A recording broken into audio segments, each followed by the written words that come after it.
Morning everyone, I'm Rob Watson, the module leader for TECH3501 Community Media Leadership. This is the overview summary video for the 23rd lecture, so just one more to go. What we're going to cover this week is a kind of summary and overview of the key approaches that are represented by the Communication for Development approach, which is the Lenny and Tashi arrangement, if you like, for evaluating community development and the way that community media can be used as a kind of evaluative tool for social change and social development. So we're just going to kind of recap the issues that we've discussed in previous weeks, and we're going to look at some examples, and particularly I want to focus on some of the work that's done by BBC Media Action as a way of demonstrating, if you like, some of the challenges in understanding and in evaluating the community media practice. So things like the use of community radio, citizens journalism, blogging, social media applications.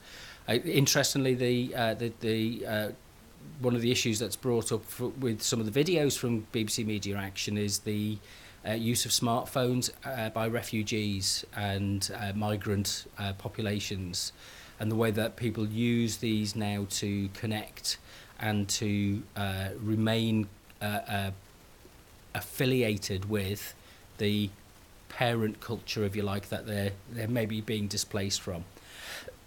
So there's some interesting things for us to consider about how this works and how we evaluate this.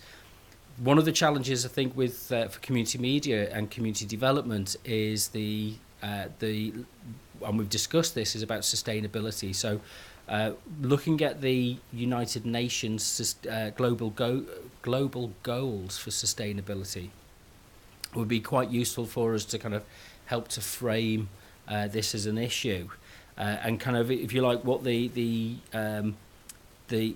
framework that these goals give us as a framework for our own activities as well. So it's something maybe we can turn around as a kind of an evaluation platform, something which we can look at and say, is this do our media activities help and to support these sustainability goals? Sorry, it's quite early in the morning and I don't feel as if I've woken up yet, so it's we'll get there. So the Lenny and Tashi process that they've identified is the EAR process, the ethnographic action research, which really kind of, it's the idea that we use evaluative techniques and research techniques in their local settings. We position ourselves, we occupy, we venture out to field sites and we work with people, and we come out of the laboratory and we come out of the classroom and we extend into the worlds of the people with whom we wish to understand. And the aim is to give us a kind of a more holistic approach and a more holistic picture, rather than, if you like, an abstract transactional model of communication. What we're trying to understand is life from within the community group, life from within the language group, life from within the identity group, so your ethnicity, your life from within the techno group, if you like, so where those ideas are of people who, the flows of technology and the flows of media practice that enables. So we're looking to document the process as a kind of native, if you like, so that we understand how it works and what it is that's being expressed. And to do this, we engage in a process of description and interpretation.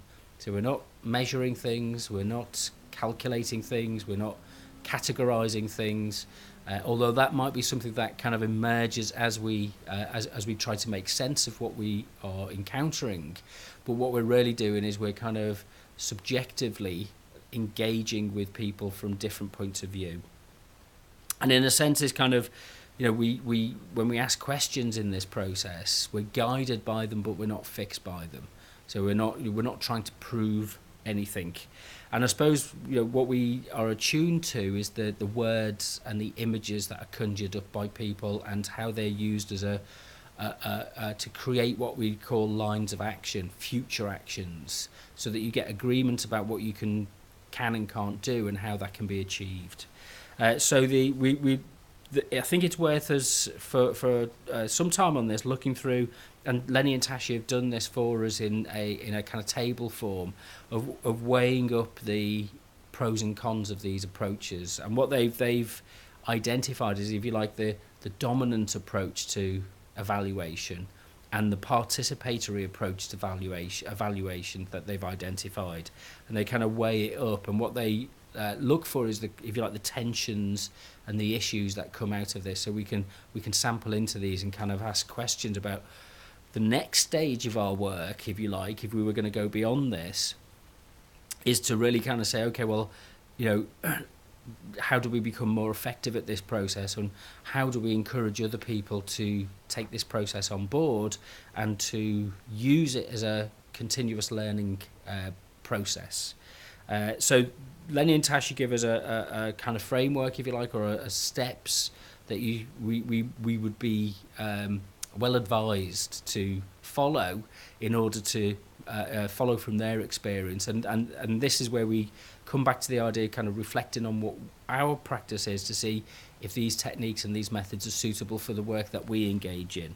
And then we really want to think about kind of, you know, there's some questions that we can ask about, you know, does this approach help? Does it make a difference? Is this kind of critical approach something which we can apply more widely? Is it something that we can take up in different fields and different areas? And I have a strong sense, if you like, that yes, this would be perhaps a more difficult form of evaluation to ask people to use, but it would be a more, you know, kind of longer lasting, and it would be more attuned to the local needs of the situation. So the notes are up and available on the DMU Commons wiki. Just go to wiki.our.dmu.ac.uk and look for the TECH3501 section. If you want to add anything, if you want to share any examples or make any points or engage in conversation and discussion, go over to Talk, which is the DMU Talk platform, which is talk.our.dmu.ac.uk. See you at the lecture. We've got 1 week to go.